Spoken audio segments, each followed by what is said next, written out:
for 4 students of Lucas School of Arts, and actually we participated with our whole advertising class. Our teacher pushed us a little bit because we didn't knew the hackathon before, but we actually really liked it. It was a hectic 2 days, but we loved it.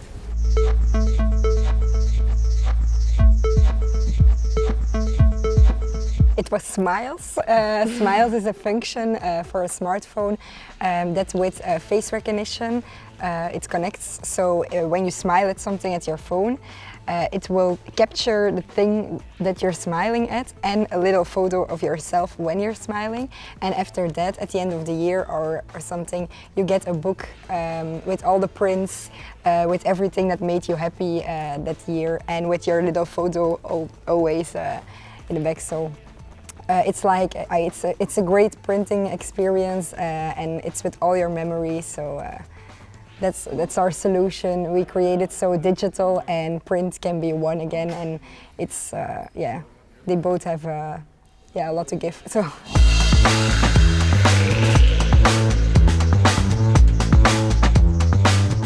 Yes, it's a bit overwhelming, but a few print companies and other companies already contacted us. I think we'll keep our options open and see what's the best option for us. We're students, we're going to talk a lot. We met a lot of people, and yes, we'll see, I think.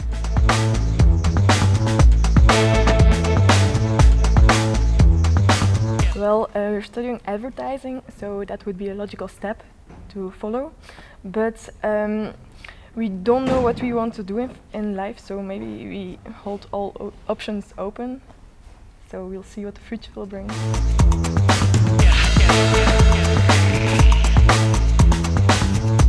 We got introduced via the VIGC and EY that this event was going to happen. Looking at the assignment of bringing brand owners and converters closer together, we believe that ESCO was definitely a very good partner to participate in this event, because it's part of our DNA basically to have brands and supply chain as customers. So bringing those two together was like almost a trivial choice to say, yes, we are in, we want to participate and do something. Absolutely.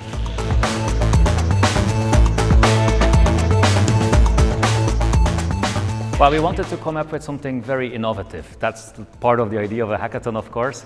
And we partnered together with AVT and looked into, okay, what are the problems today within the brands and the converting space? And we learned that for the brands, it's very difficult, let's say, for them to find out where the jobs are. So the visibility of production jobs is pretty hard, as well as the guarantee that what is being produced by the printer is according to the specification from the brand. On the other side, you have the converter, the printer, so they get the specifications from the brand. But let's be honest, a printing press is a mechanical beast, so you cannot really say that everything is very stable across the whole production run. It's very hard. So we believed, okay, there is something in it. Let's have a look with print inspection. Can we do something better than what exists today, basically? So what did we do? We put AVT cameras within the printing press, that we don't just measure specific points, like very often is what is happening today, but we measure the full run. We capture the full image from the left to the right of the printing press from roll to roll, so the whole print run. After capturing that data, we put a kind of a heat map on top of the print run, like the radar of the rain, for example, where you can see from green it goes into orange, it goes into red if it really starts deviating from what you expect. And having that heat map, that defect map on top of the printing press or the printing roll, it has quite some advantages. So for the printer operator, if we start with that persona, he sees immediately, very easily, visual, what is happening on the printing press. So he knows it's better to the right than to the left, or over time something is happening. And he can easily see also that there is a drift. If color starts deviating, he sees that it becomes more orange or almost red, and he can anticipate. He can say, okay, I have to do something to make sure that I stay within my tolerances. Then you have the production manager, and if he starts aggregating all that data, not just that press run, but over time, every single hour, day, you name it, different presses, different facilities where it's being printed for bigger groups, then it's very interesting if you start miming that data big data, right?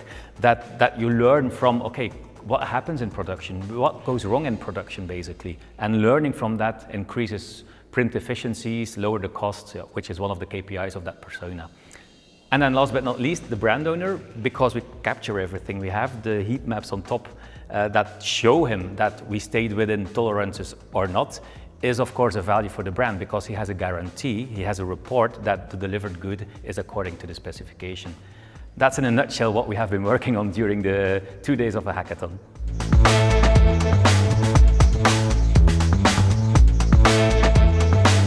We got pretty far. We are very happy with the technical solution that we created. We have a working prototype with the AVT and the ESCO team working together. We did some validation as well. So we learned from the Coca-Colas, the Procter & Gamble's of this world, as well as from the printing groups like Amcor or Tetra Pak, that this is something big. This is something that there is a lot of interest in. So we are pretty sure that we are on something big. We have to continue with this. Where are we? If we get into the market with a certain product, we work with certain toll gates to release the product. And we are pretty close, I think, right now with what we have delivered on getting to a go, no-go toll gate, where we say, okay, we put the dollars on the table, we invest in R&D and in marketing and you name it, to bring that product into the market. So let's say practically, we believe that within 12 to 15 months, if we get green light from management, of course, within, let's say, 15 months, we should have a product into the market based on what we have been working on in the hackathon.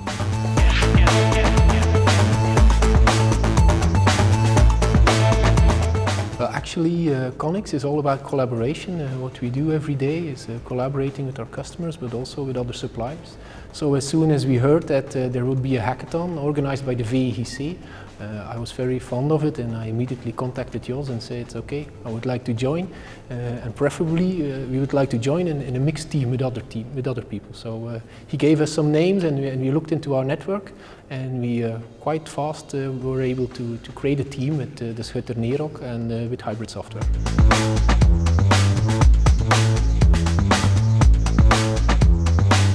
Well, the team came up with Textiveru. To be frankly, I was not part of the team. It was my colleague Frederick and the development team who was part of it from Connex. And actually, they developed a tool where they could upload artwork files. And thanks to the Hybrid software, we were able to export the text from any Illustrator or PDF file. And then with the Connex development team, we created a database. So the text could be stored in our database, and it was ready for translation. So actually, it's a product for brand owners who have already some packaging files, who already have artwork, and who are looking to expand their market to other language zones.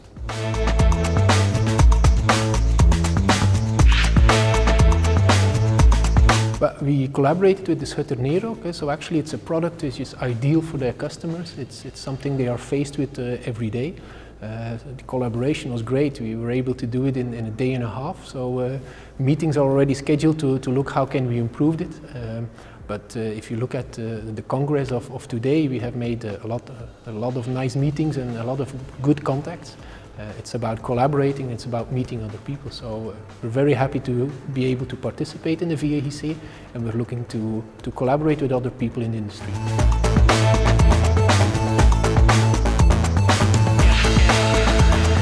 To be honest, the idea came from Jan de Klippelaar from EY, who contacted me about 1.5 years ago. And then we started talking about how we could arrange the hackathon, how we could reach out to the audience, what would be the right format to do it in cooperation with VEGC. And then we decided, I think last year, December, that we would combine the hackathon with the Congress, because it was a really good match, and we took the opportunity to do it in 1 week, the week of the graphic arts industry. So yes, to be very honest, EY came with the idea, but of course we were very glad to join the team, and we are also very pleased with the outcome of the hackathon.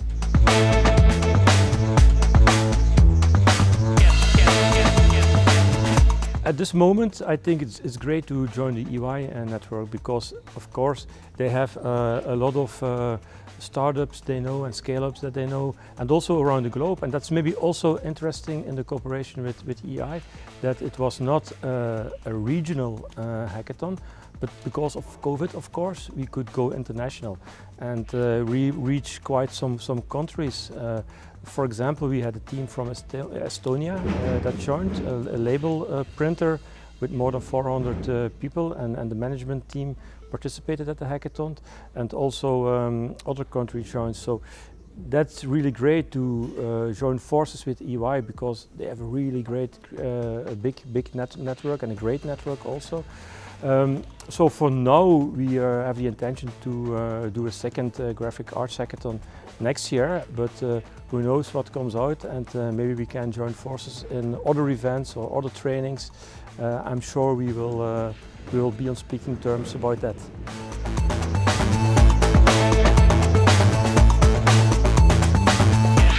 Yeah, yes, we did. It indeed was a great success, because we had more than 80 participants and 14 teams that loaded up their proposals. So it was overwhelming, to be honest.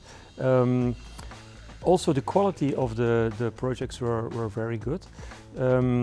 For next year, we have the intention to do it the 11th and the 12th October on Monday and Tuesday. And then on Thursday we also will have then the Congress again. So the dates are fixed, and of course we hope that also English TV, which we had a very good cooperation with, will join us at the second Graphic Arts Hackathon, because we are very glad that you joined us by broadcasting some pitches and coping up with us.